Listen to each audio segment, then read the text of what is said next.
Jason Brown. Hi, Hi. Evie. How are you? Good.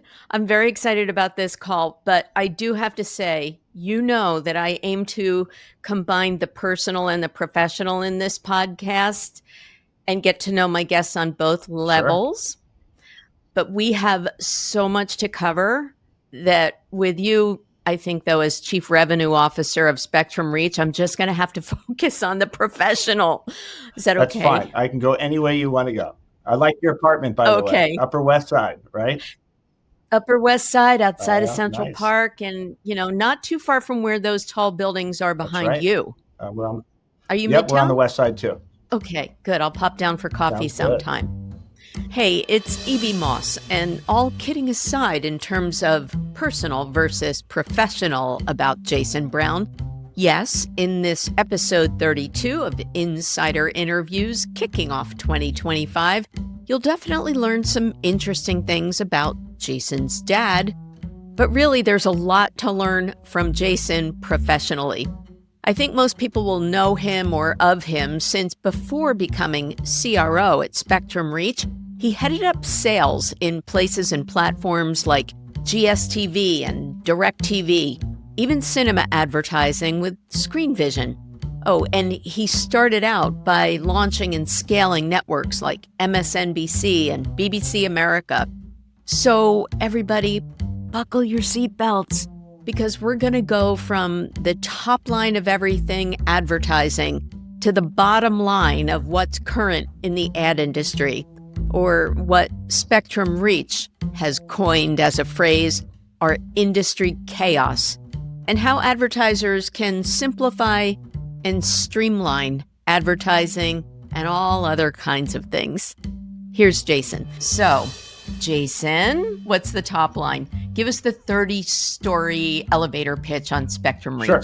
Well, Spectrum Reach, you know us as probably the advertising department of Charter Communications. So Charter, our parent company, you might know us for connectivity. So we're a broadband company, internet, mobile, video services, voice. We operate in 41 states. Spectrum Reach as the advertising department. We have a very large footprint. We have kind of 91 very large markets in our footprint. We have over 30 million households, and most of our endpoints are addressable. The inventory we have is Spectrum TV app, which is the fourth largest ad-supported app in the country, largest in our footprint. And you can buy us any way you want: local, regional, national, managed service, programmatic. And you are the person to help people figure out how they want to buy you and what to Yeah, do with it. our team, we have a very large team. We have 182 offices, and we know our backyard. Like, it's very common for, our sellers to have been born in market, grew up in market. They know all the local businesses, and they're trusted. And we have thousands of them, all in markets, really helping our customers move product. We're very focused on driving outcomes for our advertisers. And I know that hyperlocal and local is a big thing. And we're going to talk a little bit about how you've transitioned from a national footprint to adding that local focus too. I know that that's very important to you. But I want to also talk about your mission statement, because you are here in the now and you say that you're built for what's now and what's next. Right. So what is next? Yeah. So, for us, it's a bunch of things, or for our clients, it's a bunch of things. So the way to look at us is 23,000 advertisers. Those are local, regional, and national. We're very foundational in those 91 markets, in our footprint. And we have the large majority of those advertisers working with us because we're driving outcome for them. And we have a very scalable product in market. So the foundation started with TV, but it's grown to streaming. A lot of people don't know this, but in 2009, we launched our cable replacement app, our streaming app, which is, live news and sports. It's now the fourth largest in the US. It's the largest in our footprint. from an ad-supported level. It has a ton of capacity and inventory, but we're foundational in our market. So what's next is building on that foundation. So we've already begun that journey. We represent a lot of high quality premium inventory above our owned and operated inventory. So DirecTV Stream, Dish and Sling, those have been part of our markets. We just announced a game-changing relationship with Amazon ads, where we're now a local reseller. So what's next is just aggregating the local marketplace with high quality, underlying quality, premium inventory that you can target and that's transparent on the back end, and you can trust the inventory that the exposure is going to happen. So building out the aperture of that inventory locally in each one of our markets. Now we just continue to add that on. We look for unique distribution, so you can provide unique reach. So that's certainly something that is next and continues to evolve, because it's not like it's happening overnight. We've been doing this for a while. Yeah. And you personally have been doing this for a while, with your background at Screenvision and as I said, GSTV. You've also worked across a lot of different media platforms. And we're bullish on fast channel and streaming, but linear still has a big hand in things. Is that right? Yeah, certainly. You just have to, over 50% of the inventory that we have is still linear inventory and very foundational. But our streaming inventory, like I said, is huge and growing significantly and adds unique reach. Like, go back to Amazon. Amazon in our local markets adds, on average, 20% unique reach to each market. So in a market like Raleigh-Durham, as an example, we were, before January 29th of this year, about 52% of all the video impressions in the Raleigh-Durham market. Now we're 72%, just by owning. That's with the addition. Because Amazon Prime did something amazing, right? On January 29th of this past year, they flipped the switch on a customer base of over 100 million US customers that had Amazon Prime, but it was not ad supported. And they flipped the switch and became ad supported and became huge in an instant. So being a local reseller for Amazon is a game changer. We can do all the things that we do normally for our advertisers, which is advanced targeting, showing reach and frequency, and we can do that on a larger footprint. So that I'm very bullish on. That's really cool. And I know that is really important in the marketplace today now, and having that scale is key. But there are a lot of moving parts in the industry, and you guys have kind of famously coined that chaos, but you've also planted a stake in the ground that you can harness that chaos, and you kind of made that a claim. What does that mean? Discuss. We have a lot of tools here at Spectrum Reach. We have basically end-to-end systems, from planning to decisioning to executing the campaign to providing attribution on the back end and reporting, all in a transparent manner. We have this kind of criteria set when we bring in inventory, that it has to be high quality premium inventory, it has to have high completion rates, it has to provide transparency on the back end. You got to be able to target and measure. So all those types of things behind the scenes we take care of. We harness the chaos of bringing in all these different types of inventory that all kind of follow that criteria set into one cohesive buy from end to end. So from an advertising perspective, we're providing simplicity from one buy from a trusted source. Everything we do is tag certified. It's because we sit on an identity layer of households, name and address in a very privacy compliant manner. We're able to provide a very high match rate against a known entity. It's just like a lot of the things that you don't need to worry about you don't want to worry about as an advertiser. We'll take care of it.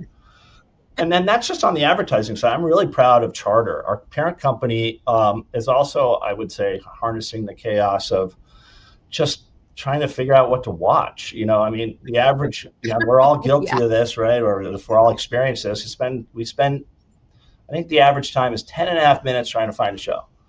And our company Charter, along with Comcast, acquired Xumo for the operating system a couple of years back. And what Uh-huh. Xumo does is aggregate the best of linear streaming, from Spectrum TV app, with the best AVOD and SVOD, and into one unified experience. So, navigation to program is much easier. It creates a lot of, I guess, less arguments in the household, but we're creating a more, kind of a better user experience as well. Kind of goes hand in hand with the customer experience and the advertising experience. That makes sense. And then you work with a lot of different partners as well on both fronts, the advertiser and the consumer side, to facilitate everything. And then you're connecting the dots. If we go back to the advertising side for a Mhm. second, um, measurement is another area of chaos. What the heck are you doing to help us there? Well, I think there's a lot of responsibility on the marketer and the agency here, but you want to work with an experienced partner. You want to work with a partner that has high fidelity data and that can measure with a high level of effectiveness and accuracy.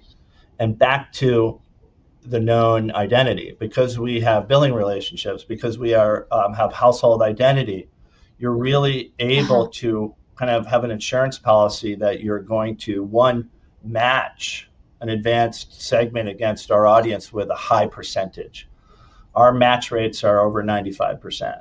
And that is unheard of in marketing, unless you're a distributor. But distributors have those high match rates. It's important to understand that. It can get overlooked. Again, everything we do when we match is privacy compliant and deduplicated, but you've got to start with a scenario where it's not garbage in, garbage out. And there's a lot of garbage in, garbage out when it comes to just setting up a campaign because your match rates aren't there. With us, the match rates are high. And then we have the technology to address them at the household level and device level. So now you can target, again, aggregated and deduplicated, but you can target with a high level of accuracy and fidelity. And then all the reporting and tools on the back end can show the lift and show you the outcomes against that particular targeting strand. So that's why, in terms of like providing measurement and accuracy, you can trust us because we have those capabilities, and not everybody has those capabilities. Okay, so you're like the big pipe into the home, and I think you've called it whole home reach because there are people using a lot of different devices, even in one home.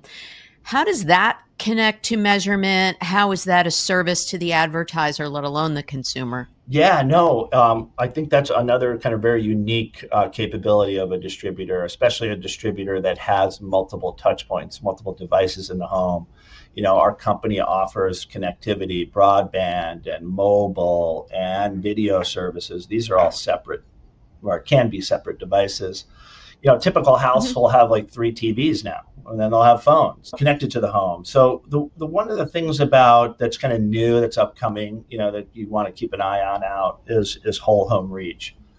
Right now in the advertising community, there's a lot of products that extend reach, and they'll take credit if the household was reached with one exposure on one device. Okay, that extends reach. But what if it was 3 devices, 5 exposures, multiple people in the household? Isn't that more of an effective campaign?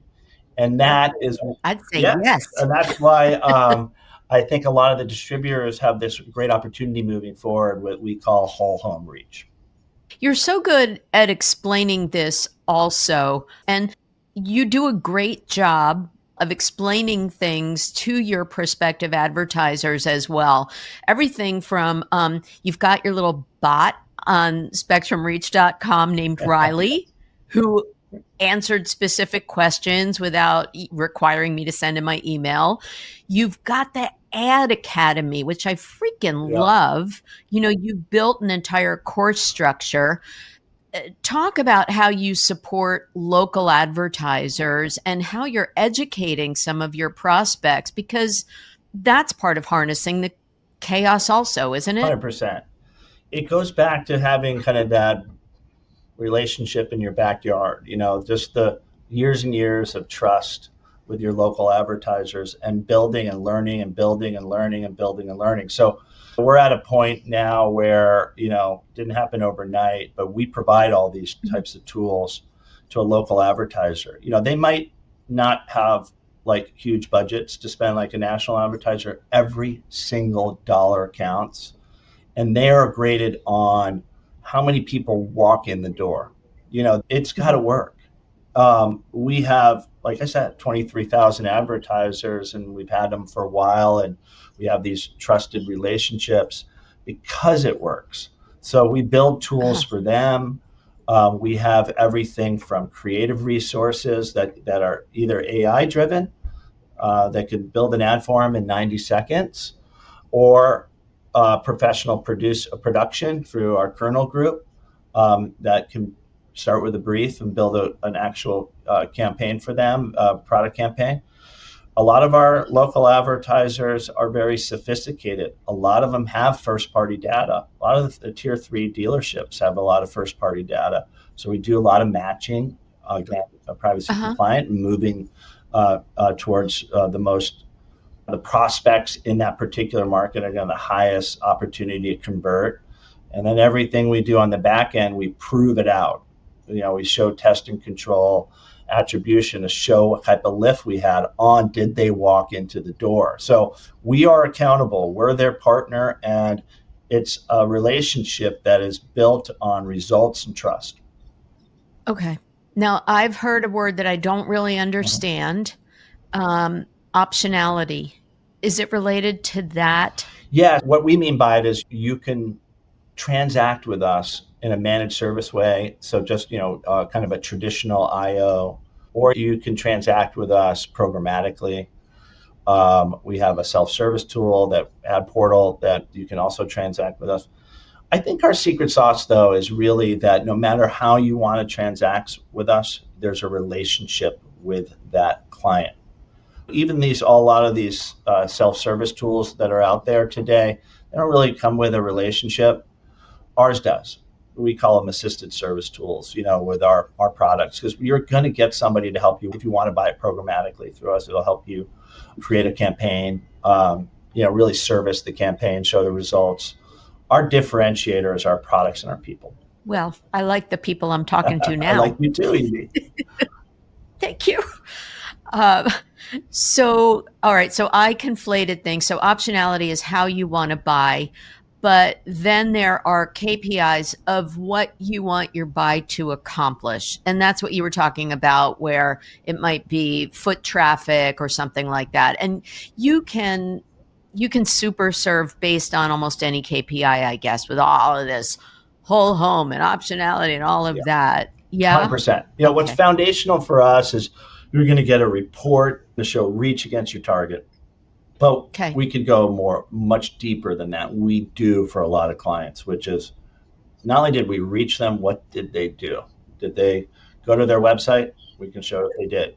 These types of things we're known for, both at the national level, regional level, and local level, because of the tools we have, the addressability that we have, the data that we have, and the sales organization that can help them. So there's a lot on your plate, and I'm wondering what you're thinking about for this coming 2025. News itself has been newsworthy. I know that Spectrum News is kind of a bright, shining star. We need local news more than ever. I look at things like, by the time this is published, TikTok might be a goner. I don't know if that's going to offer you more revenue in a way, but what are you thinking about where advertising or local advertising or any of the above is heading? Yeah, I'm very bullish on local. I'm very bullish on the addressable capability going from what started to be national into local. I am bullish on news. We have a lot of data that shows that news, and especially for our customer base, is the highest local news, and Spectrum News specifically is watched at a much higher level than any other network. And it's because it provides you with a connection to your community beyond, sports and beyond traffic. It really is like what's happening in your local community. It's very much watched every morning. If you look at some of the, kind of the usage levels of our Spectrum News app or Spectrum linear service, it's important for our customer base. We can directly track it to loyalty too. Spectrum customers churn way less when they are watching a lot of our news. And our news is not polarizing at all. Brands like to connect with that because of that, because it's part of the community. Mm-hmm. So we do get a lot of local advertisers. So yes, news is important. And then two, as I said before, the movement of buying local, maybe in just a geography for reach, but also buying meaningful reach against a specific target through addressability is growing significantly. I, for one, am a fan of my Spectrum News, and I'm very sad that one of my favorite anchors is retiring, who I've been watching for a million years. So, that also goes back to the relationship, and that goes into trust. What are you hearing about brand suitability and brands wanting to be in content where it's not controversial at all? I mean, news has sort of suffered from that in general, but there's other programming where there are keywords that you have to stay away from. How do you manage contextual and all of that brand suitability mishmash, that chaos? Yeah, look, I think there's a responsibility here on the agency side and the client side, and also us. From our point of view, it's really to educate that there are news sources again that are non-polarizing. Like there's unbiased news, and that's us. It's really, really brand safe, and it has extremely high levels of engagement because you feel part of the community. Everything you said. And unfortunately, what happens too often is just take news off the buy. Any news, because it gets bundled in with the services that are polarizing, that are showing questionable content, and so it's education across the board, is what I'm saying. There's a lot of work that ANA is doing, but we need to just take a little time and think about. Not just bucking it all together, and to really take an objective view, and then maybe just segment news in different categories. And then, I think we'll see more adoption. Well, Jason, I am picking up what you're throwing down. I mean, we talk about relationships, and I've been a fan of yours for a long time.